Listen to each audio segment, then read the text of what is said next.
Hello friends, welcome to study with myself Shanti. तो friends चलिए आज हम चैप्टर 14 देखते हैं। चैप्टर 14 है विद्युत धारा के रासायनिक प्रभाव। तो फ्रेंड्स आपको आपके मम्मी पापा ने कभी ये चेतावनी दी है कि गीले हाथों से किसी भी विद्युत के जो साधित्र मतलब जो साधन है उनको न छुएं?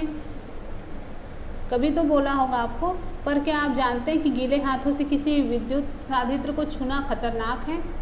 तो फ्रेंड्स हम पहले सीख चुके हैं कि जो पदार्थ अपने से होकर विद्युत धारा को प्रवाहित होने देते हैं वे विद्युत के सुचालक या अच्छे चालक होते हैं, है ना। और इसके विपरीत वे पदार्थ जो अपने से होकर विद्युत धारा को आसानी से प्रवाहित नहीं होने देते वे विद्युत के हीन चालक होते हैं। हमने पढ़ा था ना। तो क्लास 6 में हम ये जांच करने के लिए कोई पदार्थ अपने से विद्युत धारा को प्रवाहित होने देता है या नहीं, हमने एक टेस्टर बनाया था।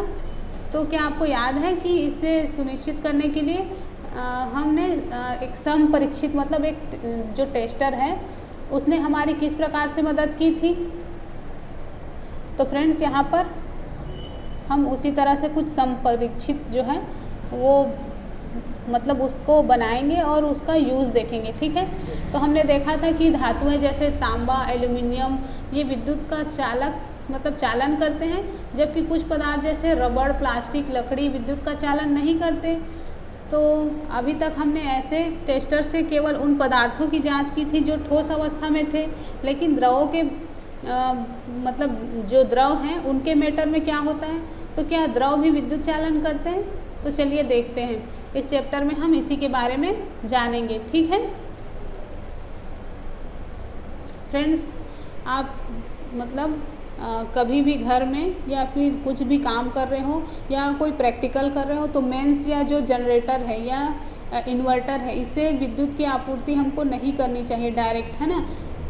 और क्यों नहीं करनी चाहिए? क्योंकि इससे भी हमको बिजली के झटके लग सकते हैं और कोई भी हम अगर मतलब एक्सपेरिमेंट कर रहे हैं तो उसके लिए हमको केवल जो विद्युत सेल हैं उन्हीं का यूज़ करना चाहिए, ठीक है फ्रेंड्स। तो चलिए शुरू करते हैं। 14.1 क्या द्रव में क्या द्रव विद्युत चालन करते हैं? तो यहाँ जांच करने के लिए कि द्रव अपने से होकर विद्युत धारा को प्रवाहित होने देते हैं या नहीं, हम उसी परीक्षित या उसी टेस्टर का उपयोग करेंगे, ठीक है। तो चलिए देखते हैं।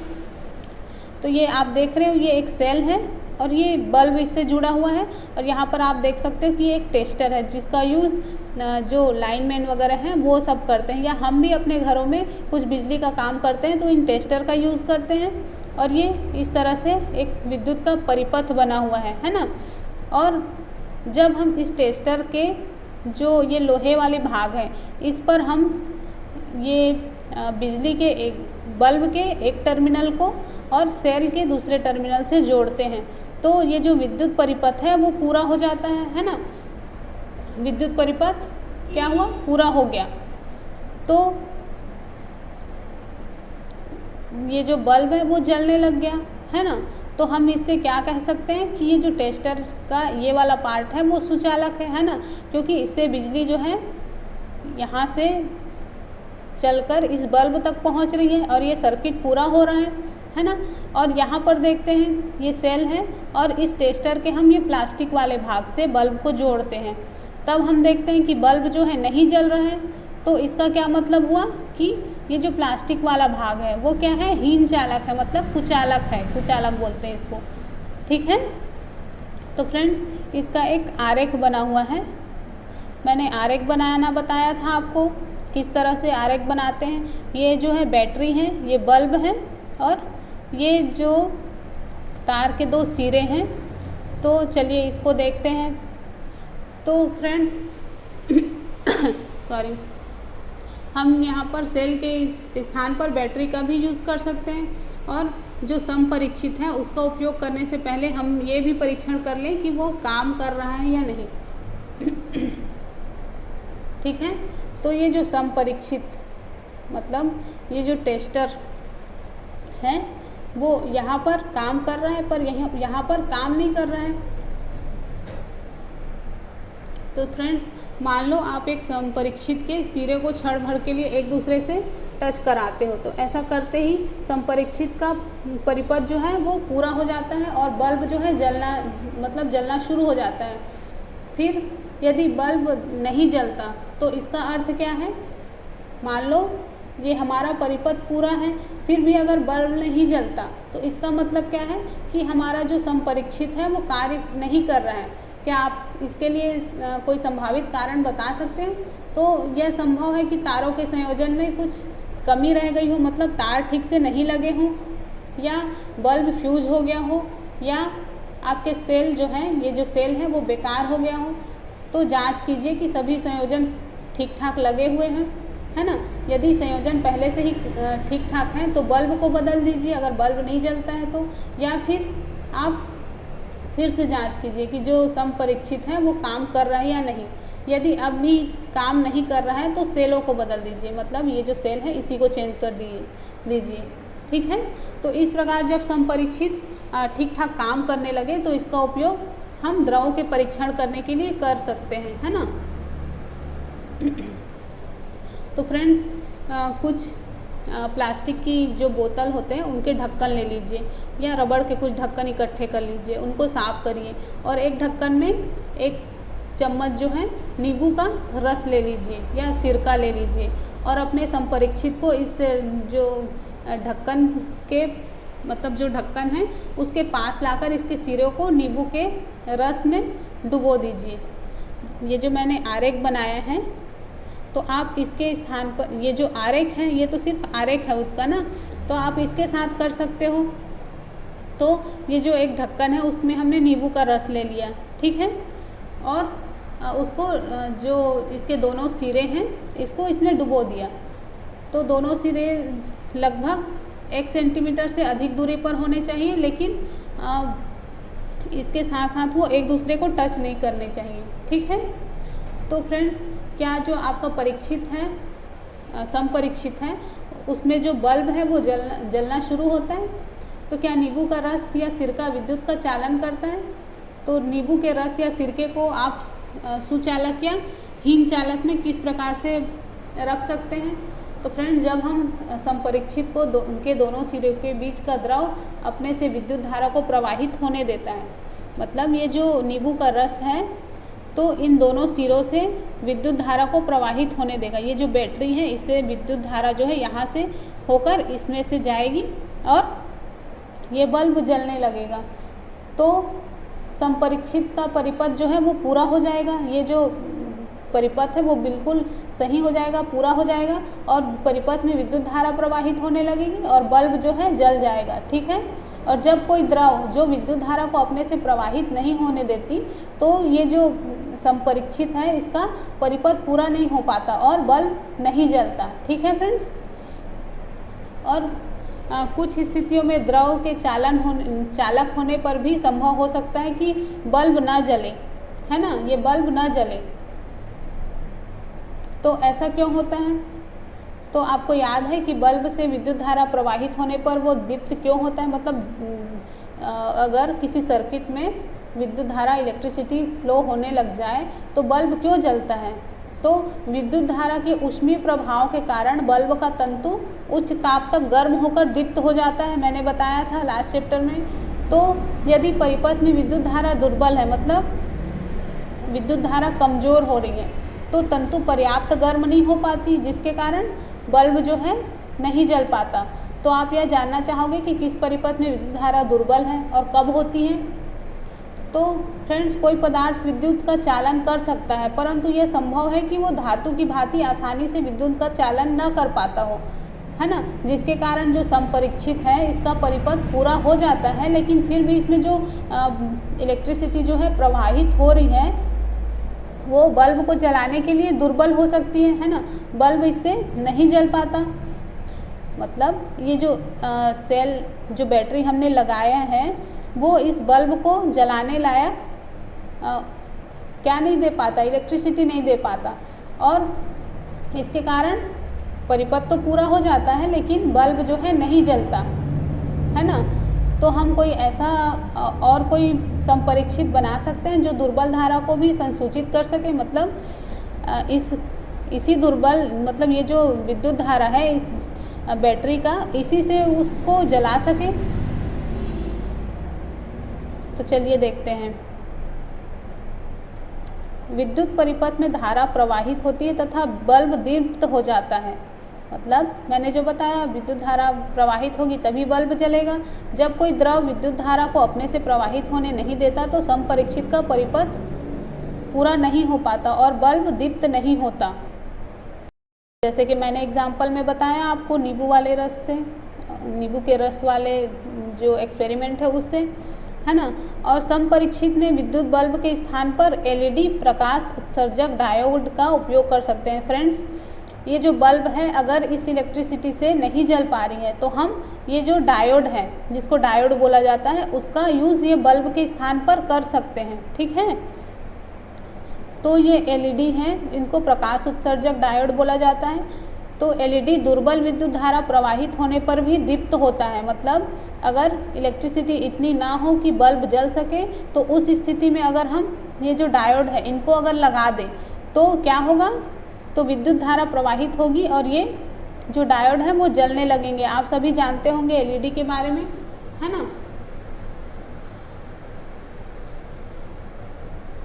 तो फ्रेंड्स, एलईडी के साथ दो तार जुड़े होते हैं।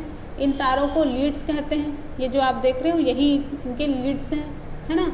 और एक तार जो है बड़ा होता है, एक तार छोटा होता है। तो याद रखिए कि एलईडी को किसी परिपथ में जोड़ते समय इसके लंबे तार को हमेशा बैटरी के धन टर्मिनल से और छोटे तार को बैटरी के ऋण टर्मिनल से जोड़ा जाता है। ओके, तो फ्रेंड्स, इस तरह से हम एक और संपरीक्षित बनाने का, मतलब टेस्टर बनाने के लिए एक प्रैक्टिकल करते हैं। ठीक है, एक दूसरा संपरीक्षित बनाते हैं। आप ये देख रहे हो ये आरेख, तो इसके लिए हम फ्रेंड्स, आपने लास्ट चैप्टर में पढ़ा था कि विद्युत धारा चुंबकीय प्रभाव उत्पन्न करती है ना। तो जब किसी तार में विद्युत धारा प्रवाहित होती है तो उसके पास रखी चुंबकीय सुई, आप जो देख रहे हो ये चुंबकीय सुई है, उस पर विक्षेप होने लगता है ना। तो इस पर हम विक्षेप देख सकते हैं। तो क्या हम विद्युत धारा के चुंबकीय प्रभाव का उपयोग इसके लिए कोई संपरीक्षित बनाने में कर सकते हैं? तो चलिए देखते हैं। तो फ्रेंड्स, आप जैसे हमने लास्ट चैप्टर में बनाया था, एक माचिस की खाली डिब्बी का ट्रे ले लेते हैं जिसमें तिलियाँ रखी होती हैं और इसका इस तरह से एक विद्युत परिपथ बनाते हैं। ठीक है, और यहाँ पर जो तार हैं उनको लपेट देते हैं। ठीक है, और इसके दोनों सिरे को, मतलब सिरे को बैटरी के टर्मिनलों से जोड़ देते हैं। ठीक है, और तार के दूसरे सिरे को स्वतंत्र छोड़ देते हैं। ओके, और तार का एक दूसरा टुकड़ा लेकर बैटरी के दूसरे टर्मिनल से जोड़ते हैं। यहाँ से आप देख रहे हो ये बैटरी के दूसरे टर्मिनल से जोड़ते हैं। ठीक है, और दोनों तारों के स्वतंत्र सिरे को कुछ देर के लिए एक दूसरे से स्पर्श कराइए। आप इन दोनों को टच कराओगे। ठीक है, ये यहाँ से तार लिपटा हुआ है इसमें, और यहाँ पर क्या है, तो यहाँ पर विद्युत चुंबक रखा हुआ है। तो इन दोनों को हम टच कराएंगे तो चुंबकीय सुई को, मतलब इसमें विक्षेप होने लगेगा, है ना। तो आपका तार के दोनों स्वतंत्र सिरों को वाला जो संपरीक्षित है वो तैयार है। फिर तो आप इस संपरीक्षित का उपयोग करके जो ऊपर वाला मैंने बताया था उसको आप फिर से दोहरा सकते हो, है ना, ये नींबू के रस वाला। ठीक है, तो नींबू के रस में इसका जो स्वतंत्र सिरा है इसको डुबोइए तो आपको चुंबकीय सुई में विक्षेप दिखाई देता है। तो संपरीक्षित के सिरों को नींबू के रस से बाहर निकाल कर सुखाइए अब। और इस क्रियाकलाप को और जैसे द्रव हैं जैसे कि नल का पानी है और वनस्पति तेल है, दूध है, शहद है, इनके साथ दोहराइए। और प्रत्येक दरों का परीक्षण करने के बाद उसके संपरीक्षित के सिरे को जड़ से धोकर पोंछकर सुखा लीजिए। ठीक है, और प्रत्येक स्थिति में देखिए कि जो चुंबकीय सुई है उसमें विक्षेप होता है या नहीं। तो अपने प्रेक्षणों को आप नोट करते जाएंगे तो पाएंगे कि आगे देखते हैं तो आप क्या पाते हो।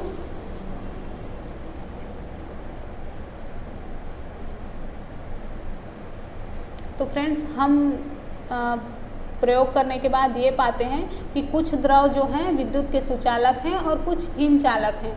ठीक है फ्रेंड्स। तो मतलब विशेष परिस्थितियों में अधिकांश पदार्थ जो है विद्युत धारा का चालन कर सकते हैं। यही कारण है कि पदार्थों को चालकों और विद्युत रोधियों के रूप में वर्गीकृत करने की अपेक्षा सुचालक और हीन चालक के रूप में वर्गीकृत करने को अधिक मान्यता दी जाती है। ठीक है।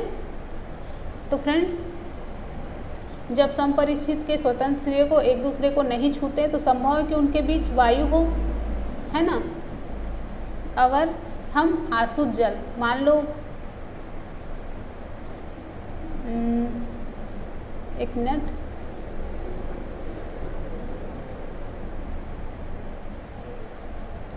जब हम नल के पानी के द्वारा जो विद्युत चालन है उसका परीक्षण किया तो उसके बाद हम आसुत जल के द्वारा परीक्षण करेंगे। ठीक है।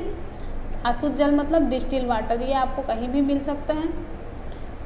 तो इसी तरह से आप एक सूखे प्लास्टिक या रबड़ के ढक्कन के लगभग 2 चम्मच के बराबर आसुत जल भरिए और आसुत जल को अपने हमने जो संपरीक्षित बनाया था उसको उपयोग करके परीक्षण कीजिए। तो आसुत जल विद्युत का चालन करता है या नहीं, तो आप क्या पाते हैं।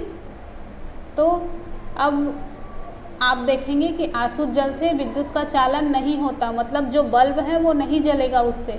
पर आप जब उसमें एक चुटकी साधारण नमक लेकर इस आसुत जल में घोल देंगे, फिर अगर टेस्ट करेंगे तो आप ये देखेंगे कि अगर हम आसुत जल में नमक घोलते हैं तो हमें नमक का घोल प्राप्त होता है और यह विद्युत का अच्छा चालक है। ठीक है। और जो हम जल मतलब नल से, हैंडपंप या कुओं, तालाबों से प्राप्त होता है वो शुद्ध नहीं होता, इनमें कुछ अशुद्धियाँ घुली होती हैं जैसे कि लवण होते हैं। तो फ्रेंड्स यहाँ पर यही लिखा है कि आसुत जल विद्युत का हीन चालक है, मतलब वो शुद्ध रूप है जल का। पर जब हम साधारण लवण को आसुत जल में घोलते हैं तो वो उसे अच्छा चालक बना देता है। ठीक है। विद्युत चालन करने वाले अधिकांश द्रव अम्लों, क्षारकों तथा लवणों के विलयन होते हैं। तो इसके बारे में अब हम नीचे जानेंगे। ठीक है। तो फ्रेंड्स जो खनिज लवण है उसकी थोड़ी सी मात्रा जो सभी जल है, नल के पानी है, कुएं के, तालाब के, कहीं के भी पानी है, उसमें थोड़ी सी मात्रा जरूर होती है और इसीलिए ये जल जो है वो विद्युत के सुचालक होते हैं। और इसके ठीक उल्टे आसुत जल लवणों से मुक्त होने के कारण हीन चालक होता है। ठीक है। और फ्रेंड्स जल में थोड़ी सी मात्रा जो है प्राकृतिक रूप से खनिज की विद्यमान होती है जो मानव स्वास्थ्य के लिए लाभदायक होती हैं। पर ये लवण जो है जल को चालक बना देते हैं, इसलिए हमें वैदिक जो साधित्र हैं उनके उपयोग को में कभी भी गीले हाथों या गीले फर्श पर खड़े होकर नहीं करना चाहिए। ठीक है।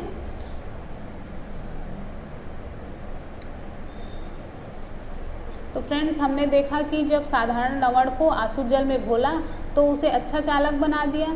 तो वो कौन से पदार्थ हैं जो आसुत जल में घुलने पर इसे चालक बना देते हैं, तो चलिए पता करते हैं। तो चलिए एक और एक्सपेरिमेंट करते हैं। मान लो प्लास्टिक के बोतल का ढक्कन ले लेते हैं और इसमें लगभग जैसे हमने पहले प्रैक्टिकल किया उसमें आसुत जल भर लेते हैं। ठीक है। हम 3 ढक्कन लेते हैं और तीनों में एक में आसुत जल लेंगे और उसमें कुछ बूंदें नींबू के रस की डाल देंगे या तनु हाइड्रोक्लोरिक अम्ल डाल देंगे। ठीक है। अब दूसरे ढक्कन में आसुत जल लेंगे, उसमें कास्टिक सोडा या पोटेशियम आयोडाइड जैसे कुछ क्षारक डाल देंगे। मतलब एक जो ढक्कन में हमने लिया उसमें आसुत जल और नींबू का रस, मतलब उसमें अम्ल प्रेजेंट है, और दूसरे ढक्कन में जिसमें कास्टिक सोडा या पोटेशियम आयोडाइड लिया तो वो क्या है, वो क्षारक है ना। तो इसकी कुछ बूंदें मिलाते हैं और तीसरे ढक्कन में आसुत जल में थोड़ी सी चीनी डालकर घोलते हैं। ठीक है। और अब इन तीनों का प्रैक्टिकल करते हैं जो हमने विद्युत संपरीक्षित बनाया उससे। तो इन विलयनों में से कौन सा विलयन विद्युत का चालन करता है और कौन सा नहीं करता। तो फ्रेंड्स आपको परिणाम प्राप्त होंगे कि अधिकांश जो है विद्युत चालन करने वाले द्रव अम्ल या क्षार या लवणों के विलयन होते हैं। ठीक है। जैसा यहाँ पर लिखा है, विद्युत चालन करने वाले अधिकांश द्रव अम्लों, क्षारकों तथा लवणों के विलयन होंगे। मतलब जब हम तीनों ढक्कन के आसुत जल मतलब जो ये मिक्सचर हमने लिया है उसके साथ अगर हम टेस्ट करेंगे तो तीनों मिक्सचर में, तीनों विलयन में बल्ब जो है वो जलने लगेगा। ठीक है, यही यहाँ पर बता रहे हैं। तो जब विद्युत धारा किसी चालक विलयन से प्रवाहित होती है तो क्या वो इस विलयन में कोई प्रभाव उत्पन्न करती है? चलिए जानते हैं। ठीक है, 14.2 विद्युत धारा के रासायनिक प्रभाव। फ्रेंड्स, क्लास 7th में हमने विद्युत धारा के कुछ प्रभावों के बारे में सीखा था। तो क्या आप इन प्रभावों की कुछ आपको याद है? आप बता सकते हो क्या क्या था? तो फ्रेंड्स, जब हम विद्युत धारा किसी चालक विलयन से प्रभावित होती है तो ये क्या प्रभाव उत्पन्न करती है? चलिए पता लगाते हैं।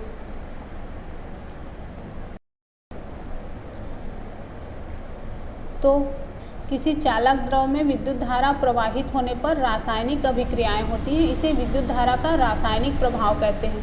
अच्छा, सन 1800 में विलियम निकलसन ने दर्शाया कि यदि इलेक्ट्रोड जल में डूबे हों तो तथा उनके विलयन से विद्युत धारा प्रवाहित की जाए तो ऑक्सीजन तथा हाइड्रोजन के बुलबुले उत्पन्न होते हैं। ऑक्सीजन के बुलबुले बैटरी के धन टर्मिनल से जुड़े इलेक्ट्रोडों पर तथा हाइड्रोजन के बुलबुले दूसरे इलेक्ट्रोड पर बनते हैं। इसको हम प्रैक्टिकल के द्वारा समझेंगे। ठीक है, पढ़ तो लिया, अब इसको प्रैक्टिकल के द्वारा समझते हैं। तो फ्रेंड्स, हम दो बेकार सेलों को सावधानीपूर्वक उसकी जो कार्बन की छड़ें हैं, आप जानते हो सेलों के अंदर कार्बन की छड़ होती है, तो उसको निकाल लेते हैं। ठीक है, और उसकी जो उसके ऊपर जो टोपियाँ होती हैं उनको अच्छे से साफ़ कर लेते हैं रेगमाल से। ठीक है, अब तांबे के तार मतलब इसके इन पर तांबे के तार लपेटते हैं और इन्हें बैटरी से जोड़ देते हैं। ये जो देख रहे हो आप कार्बन की छड़ है ना, ये उसकी धातु की टोपी है और इसको इस तरह से जोड़ देते हैं। ठीक है, बैटरी से जोड़ दिया हमने, तो इन दोनों छड़ों को हम क्या कहेंगे? तो इन्हें हम इलेक्ट्रोड कहते हैं। ठीक है, ओके फ्रेंड्स, आपने इलेक्ट्रोड के बारे में सुना है। तो ये जो दोनों छड़ हैं ये क्या कहलाएंगे?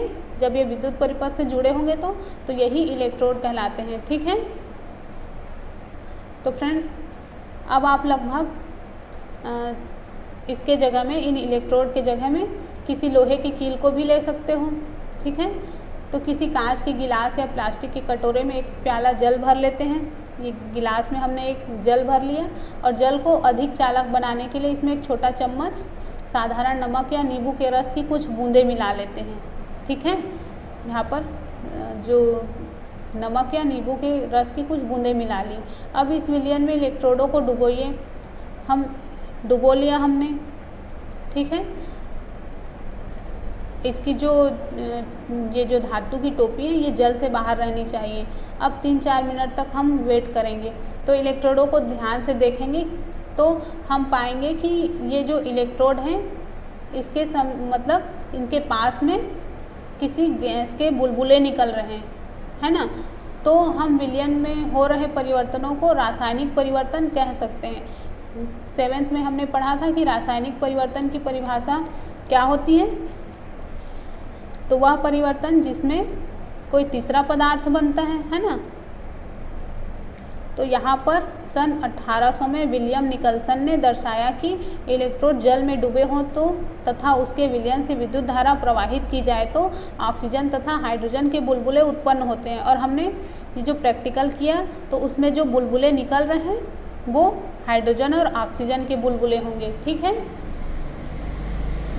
तो फ्रेंड्स, किसी चालक विलयन से विद्युत धारा प्रवाहित होने पर रासायनिक अभिक्रियाएं होती हैं। इसके फलस्वरूप इलेक्ट्रोडों पर गैस के बुलबुले बन सकते हैं।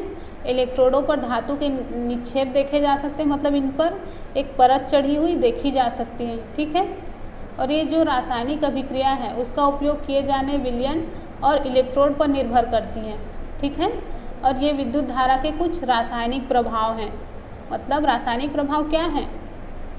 तो इलेक्ट्रोडों पर धातु के निक्षेप देखे जा सकते हैं, उसके रंग में परिवर्तन हो सकता है। रासायनिक जो अभिक्रिया है उसका उपयोग में जो यूज़ करने के लिए इलेक्ट्रोड हमने लिया है उसकी प्रकृति पर निर्भर करेगी। ठीक है,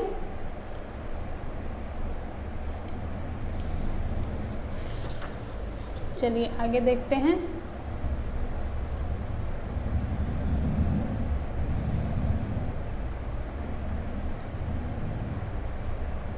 फ्रेंड्स चलिए हम एक और प्रैक्टिकल करके देखते हैं। यहाँ मैं आपको बुक में ही प्रैक्टिकल दिखा सकती हूँ करके तो नहीं बता सकती। तो फ्रेंड्स हम इसी तरह से एक, ये क्या है, विद्युत संपरीक्षित बनाया था, है ना। इसमें क्या लगा है, विद्युत चुंबक है ये, और ये बैटरी है, ये उसके जो स्वतंत्र सिरे हैं। तो हम एक आलू काट लेते हैं, ओके, और इसका परीक्षण आलू के द्वारा करते हैं, मतलब चालकता का परीक्षण आलू के द्वारा करेंगे। ठीक है, तो फ्रेंड्स हम अगर इसको ऐसे ही थोड़ी देर अगर रखा रहने दें तो हम देखते हैं कि ये जो आलू में ग्रीन कलर की आप देख रहे हो, अगर इसको थोड़ी देर ऐसे ही लगा रहने दें तो हम कुछ देर बाद देखेंगे कि एक सिरे पर ऐसे हमको ग्रीन ग्रीन कलर का कुछ दिखाई देने लगता है। तो ये क्यों हुआ? तो फ्रेंड्स आलू में एक रासायनिक प्रभाव उत्पन्न हो गया उसके लिए, है ना। तो ये क्या दर्शाया, आलू की चालकता का परीक्षण, मतलब इससे भी विद्युत धारा प्रवाहित होने लग गई, है ना। और ये जो चुंबकीय सुई है इस पर विक्षेप होने लगा। ठीक है, तो फ्रेंड्स ये जो प्रैक्टिकल है हमने किया उससे एक और बात निकल कर सामने आती है। क्या आती है? तो 14.3 विद्युत लेपन। चलिए इसको हम आगे समझते हैं। तो फ्रेंड्स आप याद कीजिए कि आपके पास कोई साइकिल है ना, और उसकी वो जब साइकिल नई थी तो उसका हैंडल और उसकी रिम जो है वो कितने चमकदार थे। फिर कभी दुर्घटनावश उसमें कोई खरोच पड़ गया तो जो चमकदार सतह है, परत है, वो उतर गई और उसके नीचे की सतह इतनी चमकदार नहीं थी। और आपने इसी तरह से कुछ महिलाओं को ऐसे आभूषण पहने हुए देखा होगा जो देखने में बिल्कुल सोने के जैसे प्रतीत होती है, और पर सोना होता नहीं है वो, है ना। और अगर वो लगातार यूज़ करते रहें उस आभूषण का तो उसके ऊपर की जो परत है, सोने की परत लगी हुई है, वो नीचे निकल जाती है, मतलब घिस जाती है, और नीचे की जो चांदी या कोई अन्य धातु की सतह है वो दिखाई देने लगती है। तो फ्रेंड्स इन दोनों ही परिस्थितियों में एक धातु के ऊपर दूसरी धातु की परत चढ़ी होती है ना। तो क्या आप जानते हैं कि धातु की सतह के ऊपर दूसरी धातु की परत किस प्रकार निक्षेपित कर दी जाती है? तो आइए हम एक प्रैक्टिकल करके समझते हैं। ठीक है, तो फ्रेंड्स इस प्रैक्टिकल को करने के लिए हमें कॉपर सल्फेट और मतलब कॉपर सल्फेट चाहिए, और लगभग 10 बाई 4 सेंटीमीटर साइज़ के तांबे की 2 प्लेट चाहिए। आप देख रहे हो ये तांबे की प्लेट, तो ये चाहिए हमको। ठीक है, और किसी साफ और सूखे बीकर में 250 ml आसुत जल लेते हैं, मतलब डिस्टिल वाटर लेते हैं। ठीक है, इसमें हम क्या डालेंगे अब? तो इसमें 2 चम्मच कॉपर सल्फेट घोलते हैं। देख रहे हो आप, विलयन नीला दिख रहा है, कॉपर सल्फेट नीला होता है। मैंने उस दिन दिखाया था कॉपर सल्फेट का क्रिस्टल, है ना, तो उसका विलयन लेते हैं। ठीक है, अब इसमें कुछ बूंदे तनु सल्फ्यूरिक अम्ल डालते हैं और तांबे की प्लेटों को रेगमाल से अच्छे से साफ़ कर लेते हैं पहले, और इन्हें पानी में धोकर सुखा लेते हैं, और तांबे की प्लेटों को एक बैटरी के टर्मिनलों से संयोजित करते हैं। आप देख रहे हो बैटरी के टर्मिनल, है ना, इससे संयोजित करते हैं और उन्हें कॉपर सल्फेट के विलयन में हम डुबो देते हैं। जैसे ये बना हुआ है आरेख, तो सेम इसी तरह से आरेख बना लेते हैं। ठीक है, तो फ्रेंड्स अब ये जो विद्युत परिपथ है इसमें लगभग 15 मिनट तक विद्युत की धारा प्रवाहित होने देते हैं। अब विलयन में से इलेक्ट्रोडों को हटाते हैं और उन्हें ध्यान से देखते हैं। ये जो इलेक्ट्रोड है, मैंने अभी बताया ना आपको, ये इलेक्ट्रोड कहलाते हैं। तो इनको हम बाहर निकाल कर देखते हैं तो उनमें से किसी एक में कुछ अंतर पाते हैं, है ना। तो क्या आप इस पर कोई परत चढ़ी हुई देखते हो? तो हाँ, हम इसके ऊपर एक परत चढ़ी हुई देखते हैं। इस परत का रंग कैसा है? तो बैटरी के इस परत का रंग हरे हरे कलर का होगा, है ना। तो बैटरी के उस टर्मिनल को नोट कीजिए जिससे इलेक्ट्रोड संयोजित हैं, मतलब हम जिस इलेक्ट्रोड पर हमको हरी परत प्राप्त हुई उसको हम नोट कर लेते हैं, ठीक है। तो फ्रेंड्स, जब हम कॉपर सल्फेट विलयन में विद्युत धारा प्रवाहित करते हैं तो कॉपर सल्फेट कॉपर और सल्फेट में वियोजित हो जाता है ना। कॉपर और सल्फेट में वियोजित हो जाता है, मतलब अलग अलग हो जाते हैं। और स्वतंत्र कॉपर मतलब तांबा बैटरी के ऋण टर्मिनल से संयोजित हो जाता है, और मतलब जो कॉपर है बैटरी के ऋण टर्मिनल से संयोजित इलेक्ट्रोड की ओर आकर्षित होता है, ठीक है। और कॉपर के क्षय की पूर्ति कैसे होती है, जो इलेक्ट्रोड की ओर आकर्षित हुआ कॉपर जो है स्वतंत्र कॉपर, तो उस पर और एक परत जम जाती है ना, मतलब उस पर निक्षेपित हो जाता है। लेकिन विलयन से कॉपर के क्षय की पूर्ति कैसी होती है, तो दूसरे इलेक्ट्रोड से जो तांबे की प्लेट का बना हुआ है समान मात्रा में कॉपर विलयन में घुल जाता है, ठीक है। और इस प्रकार विलयन से जो कॉपर कम हुआ वह विलयन में फिर से स्थापित हो जाता है, और यह प्रक्रिया चलती रहती है, ठीक है। तो इसका अर्थ ये हुआ कि इस विद्युत लेपन की प्रक्रिया में एक इलेक्ट्रोड से कॉपर दूसरे इलेक्ट्रोड को स्थानांतरित होता है ना। मतलब एक इलेक्ट्रोड से कॉपर दूसरे इलेक्ट्रोड में स्थानांतरित हो गया, है ना। तो फ्रेंड्स, विद्युत धारा द्वारा किसी पदार्थ पर, यहाँ पर लिखा है विद्युत धारा द्वारा किसी पदार्थ पर वांछित धातु की परत निक्षेपित करने की प्रक्रिया को विद्युत लेपन कहते हैं। निक्षेपित करना मतलब चढ़ाना, मतलब परत चढ़ाना, तो इसी की प्रक्रिया को विद्युत लेपन कहते हैं। अब एग्जाम्पल देख लीजिए इसका। और ये क्या है, विद्युत लेपन क्या है, तो यह एक रासायनिक प्रभाव का बहुत अच्छा उदाहरण है, ठीक है।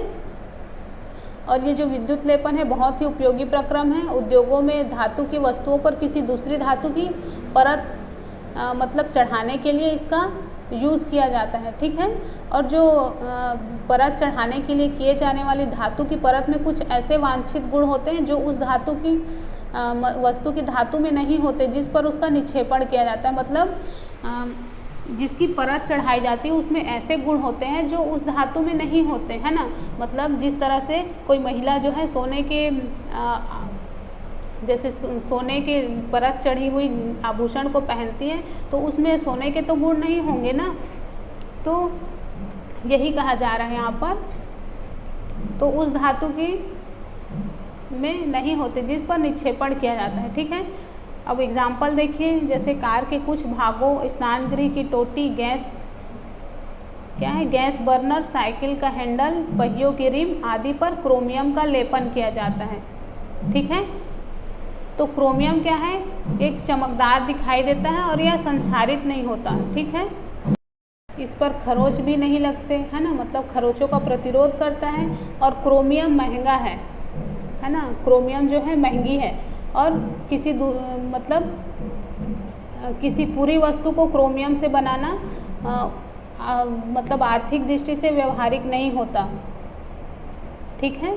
तो इसलिए वस्तु को किसी सस्ती धातु से बनाया जाता है और उस पर केवल क्रोमियम की परत चढ़ा दी जाती है, ठीक है। इसी तरह आभूषण बनाने वाले सस्ती धातुओं पर चांदी या सोने का विद्युत लेपन करते हैं।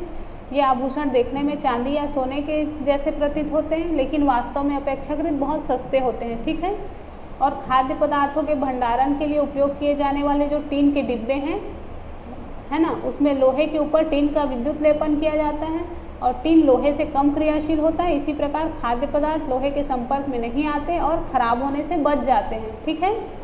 आपने देखा होगा कूलों या स्वचालित वाहनों को मजबूत बनाने के लिए लोहे का उपयोग किया जाता है और लोहे में जंग लगने की प्रवृत्ति होती है और इसे जंग लगने से बचाने के लिए लोहे पर जिंक की परत निक्षेपित की जाती है, मतलब जिंक की परत चढ़ा दी जाती है, ठीक है। फ्रेंड्स, विद्युत लेपन कारखानों में उपयोग किए जा चुके जो विलयन है उसका निपटारा किया जाना भी एक बहुत बड़ी समस्या है। यह एक प्रदूषणकारी अपशिष्ट है और पर्यावरण संरक्षण के लिए इस प्रकार के प्रदूषणों को निपटारे के लिए विशिष्ट दिशा निर्देश दिए जाने चाहिए, ठीक है। तो फ्रेंड्स यहाँ पर ये आपका चैप्टर ख़त्म हो गया। तो क्वेश्चन देख लें एक दो। तो फ्रेंड्स आपको ये बताना है कि एलईडी का फुल फॉर्म क्या होता है, मतलब एलईडी को और क्या बोला जाता है, ठीक है। और एक क्वेश्चन फ्रेंड्स, जो तेज़ बारिश हो रही हो तो उस समय लाइनमैन के लिए बाहरी जो मेन लाइन होती हैं उसके विद्युत धारा की मरम्मत करना सुरक्षित होता है या नहीं। मतलब बारिश हो रही है उस टाइम किसी लाइनमैन को बिजली के तारों की मरम्मत करनी चाहिए या नहीं, और क्यों नहीं करनी चाहिए ये बताना है आपको, ठीक है। और फ्रेंड्स ये भी बताना है कि आसुत जल विद्युत का सुचालक है या कुचालक, ठीक है। तो ये 3 क्वेश्चन का आंसर दीजिएगा। ओके फ्रेंड्स, तो मिलते हैं नेक्स्ट वीडियो में। Bye bye.